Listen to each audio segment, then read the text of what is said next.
নমস্কার, সনাতন ধর্মকথা চ্যানেলে আপনাদের সবাইকে স্বাগত। আজ রামায়ণের সুন্দরকাণ্ডের চতুর্থ পর্ব শুরু করব। ৩৩ কোটি দেব দেবী, ব্রহ্মা বিষ্ণু মহেশ্বর, সর্বকালের সর্বসৃষ্টি, পিতা মাতা গুরু সবাইকে প্রণাম জানিয়ে এই পাঠ শুরু করছি। রাক্ষসীরা ভয় পেয়ে সীতাকে প্রণাম জানিয়ে যে যার মতো চলে গেল। তারপর সীতা মনে মনে চিন্তা করতে লাগলেন যে ১ মাস পার হয়ে গেলে নিজ রাক্ষস নিশ্চয়ই আমাকে মেরে ফেলবে। সীতা হাত জোর করে ত্রিজটাকে বললেন, মাগো, আমার এই বিপদে তুমি আমার সাথী। শীঘ্র এমন কিছু উপায় করো যাতে আমি দেহ ত্যাগ করতে পারি। দুঃসহ বিরহ আর সহ্য করা যাচ্ছে না। তুমি শীঘ্রই কিছু কাঠ নিয়ে এসে আমার চিতা সাজিয়ে দাও, তারপর তাতে আগুন দিয়ে দাও। হে বুদ্ধিমতী, তুমি আমার প্রতি তোমার ভালোবাসা সার্থক করো। শূলের মতো বেদনাদায়ক রাবণের এই কর্ণবিদারী কথা আর কত শোনা যায়। সীতার অনুরোধ শুনে ত্রিজটা সীতার হাতে পায়ে ধরে তাকে বোঝালো এবং প্রভুর বল, বীর্য, প্রতাপ ব্যাখ্যা করে শোনালো। সে বলল, রাজকুমারী শোনো, রাত্রিবেলা আগুন পাওয়া যায় না।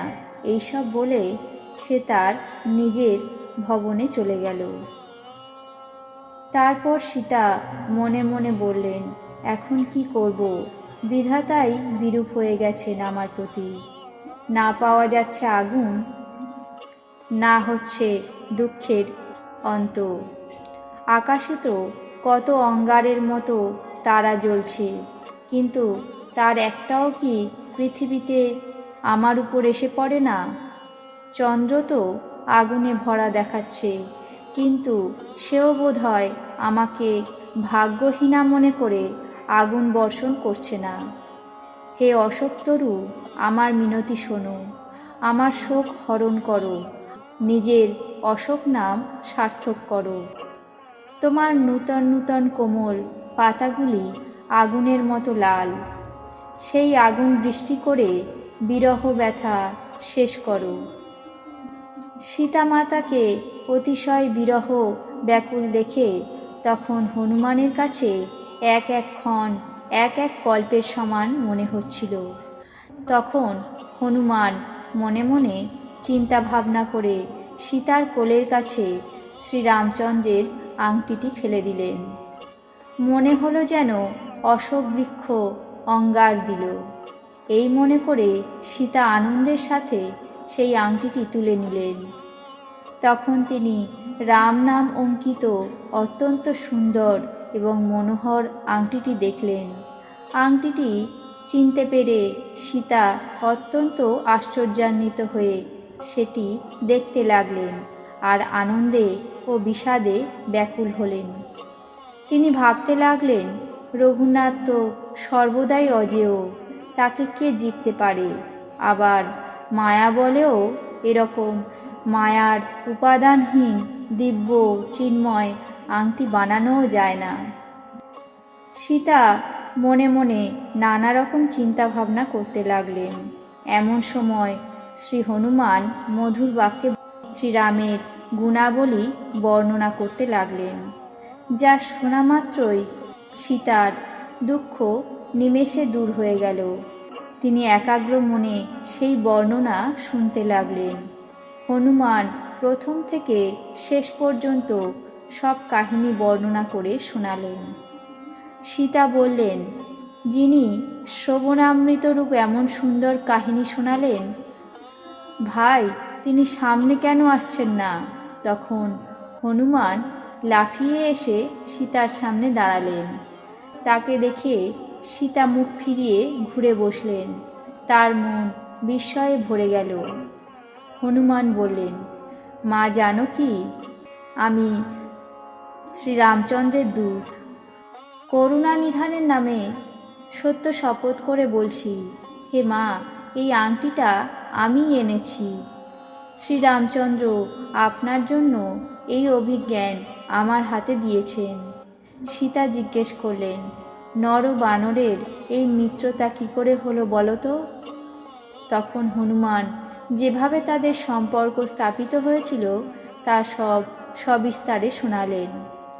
হনুমানের কথা শুনে সপ্রেমে সীতার মনে বিশ্বাস জন্মালো। তিনি বুঝতে পারলেন যে এই বানর কায় মনোবাক্যে রঘুনাথেরই দাস। ভগবান রামচন্দ্রের আপনজন বুঝতে পেরে অত্যন্ত গাঢ় স্নেহ জন্মালো। চোখ দুটি প্রেমাশ্রুতে ভরে গেল আর শরীর রোমাঞ্চিত হয়ে গেল। তারপর সীতামাতা বললেন, হে হনুমান, আমি বিরহ সাগরে ডুবে রয়েছি। তুমি আমার সেই সাগরে নৌকার মতো এলে। এখন যাই বলো, অনুজ লক্ষণের সঙ্গে সুখদাম প্রভু শ্রীরামচন্দ্রের কুশল মঙ্গল সংবাদ বলো। রঘুনাথ তো কোমল হৃদয় আর কৃপালু, কিন্তু হে হনুমান, বলো তো কী কারণে তিনি আজ এমন নিষ্ঠুর ব্যবহার করছেন? সহজ স্বভাবেই যিনি ভক্তের সুখ দানকারী, সেই রঘুনাথ কি কখনো আমার কথা বলেন?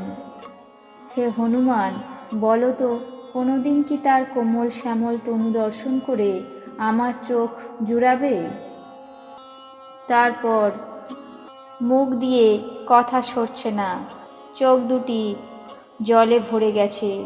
অত্যন্ত দুঃখের সাথে সীতা বললেন, হে নাথ, তুমি কি আমাকে একেবারেই ভুলে গেছো? সীতাকে অতীব বিরহ ব্যাকুল দেখে বিনীত ও মৃদু বচনে হনুমান বললেন, মাগো, কৃপাধাম প্রভু অনুজ লক্ষণের সাথে শারীরিকভাবে কুশলেই আছেন, কিন্তু তোমার দুঃখে তিনি দুঃখী হয়ে রয়েছেন। মাগো, মনের মধ্যে খেদ রেখো না।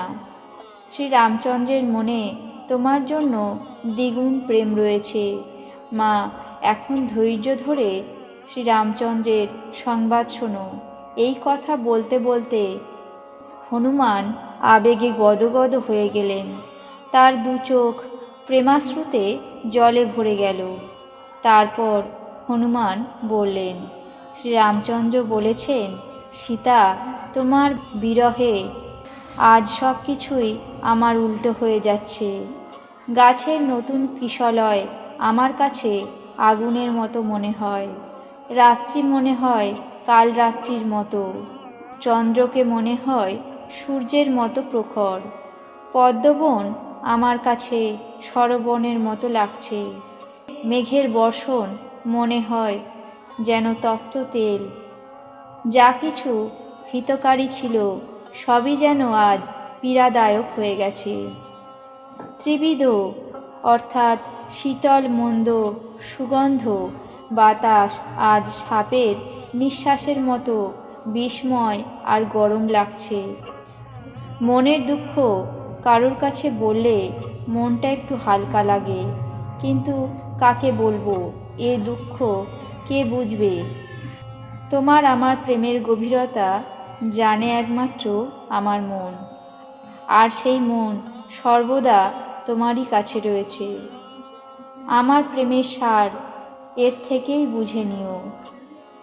শ্রীরামচন্দ্রের সংবাদ শুনতে শুনতে সীতা প্রেমে মগ্ন হয়ে গেলেন। তার দেহবুদ্ধি রইল না।